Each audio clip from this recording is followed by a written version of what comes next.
ஒரு கப்பு சாதமும் 2 முட்டையும் யூஸ் பண்ணி சூப்பரான டேஸ்ட்டில் இன்ஸ்டண்ட்டாக ஒரு டிஃபன் செய்கிறது எப்படின்னு இன்றைக்கி பார்க்க போகிறோம். வாங்க வீடியோக்குள்ளே போகலாம்.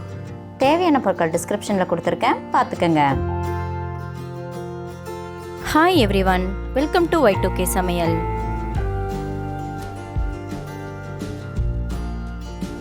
ஒரு மிக்சிங் பவுலில் 1 கப் அளவுக்கு சாதம் எடுத்திருக்கேன். இந்த சாதம் வந்து மதிய வடித்த சாதம் தான். அது கூட 2 முட்டையை சேர்த்துக்கலாம்.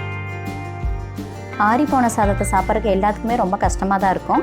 அதுக்காக அந்த சாதத்தை வச்சு நம்ம இந்த மாதிரி கொஞ்சம் வித்தியாசமாக செஞ்சு கொடுத்தோன்னா குழந்தைங்கள்லேருந்து பெரியவங்க வரைக்கும் நல்லா விரும்பி சாப்பிடுவாங்க. நம்ம நார்மலாக செய்கிற ஆம்லெட்டை விட சாதத்தோடு சேர்த்து ஆம்லெட் செய்யும்போது அதோட டேஸ்ட் வந்து புதுசாக இருக்கும், எல்லாருக்கும் ரொம்பவும் பிடிக்கும்.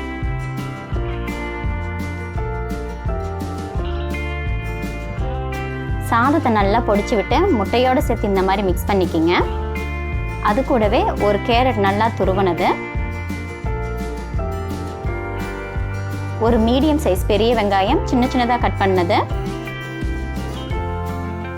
2 பச்சை மிளகாவை சின்ன சின்னதாக கட் பண்ணி எல்லாத்தையும் ஒன்றா சேர்த்து நல்லா மிக்ஸ் பண்ணிக்கலாம்.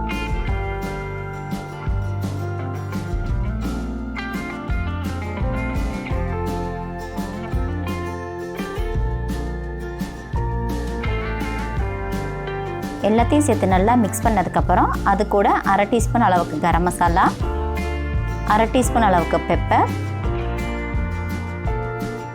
1/4 டீஸ்பூன் அளவுக்கு மிளகாய்த்தூள், 1 டீஸ்பூன் அளவுக்கு உப்பு சேர்த்து நல்லா மிக்ஸ் பண்ணிக்கோங்க. இந்த டிஷ்ஷு குழந்தைங்களுக்கு கொடுக்குறதா இருந்தால் பெப்பர் மட்டும் ஆட் பண்ணிக்கிங்க போதும், மிளகாத்தூளை ஆட் பண்ண வேண்டாம்.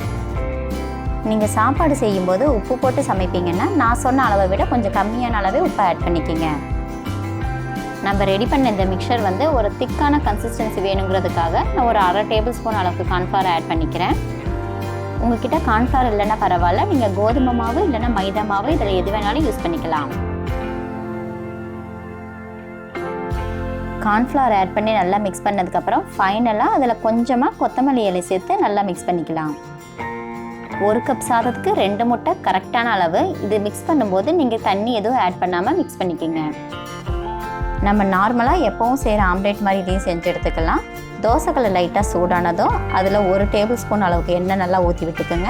அந்த எண்ணெயை ஈவனாக நல்லா ஸ்ப்ரெட் பண்ணி விட்டுருங்க.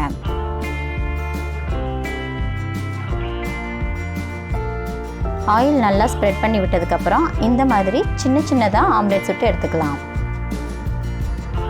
உங்களுக்கு தேவைப்பட்டுச்சுன்னா நீங்கள் எப்போவும் செய்கிற ஆம்லேட் சைஸில் பெருசாக கூட ஊற்றிக்கலாம்.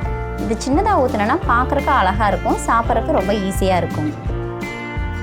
இதை குக் பண்ணும்போது அடுப்பை மீடியம் ஃப்ளேம்லேயே வச்சு குக் பண்ணிக்கோங்க. 1 கப்பு சாதத்துக்கு 2 முட்டைன்ற விதத்தில் நம்ம ஆட் பண்ணியிருக்கனால இது நல்லா குக்காகி வரும்போது நல்லா ஃப்ளஃபியாகவும் நல்லா சாஃப்டாகவும் இருக்கும். ஒரு டைம் இந்த மாதிரி நீங்கள் செஞ்சு கொடுத்து பாருங்கள், யாருனாலையுமே கண்டுபிடிக்க முடியாது இதை சாதத்தை வச்சு செஞ்சதுன்னு. அவ்வளோ டேஸ்ட்டாக இருக்குங்க. இது 2லேருந்து 3 டைம் போல் நல்லா திருப்பி போட்டு வேக வச்சு எடுத்துக்கோங்க.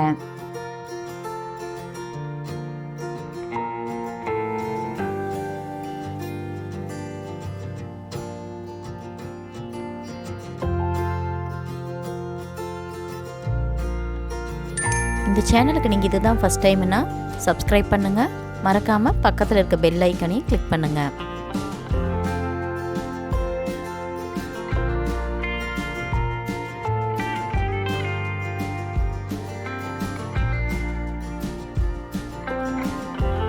நல்லா வெந்து கலர் நல்லா சேஞ்ச் ஆகிடுச்சு. இந்த ஸ்டேஜில் இதை நம்ம எடுத்துடலாம்.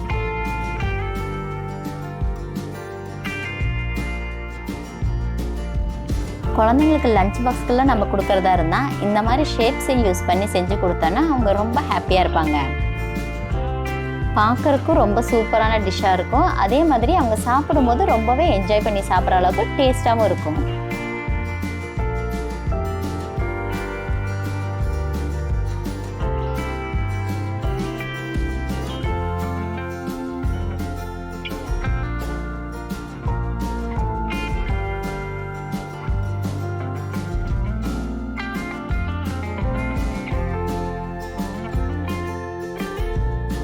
சூப்பரான ஷேப்ஸில் நம்மளுக்கு தேவையான டிஃபன் ரெடி ஆகிடுச்சு.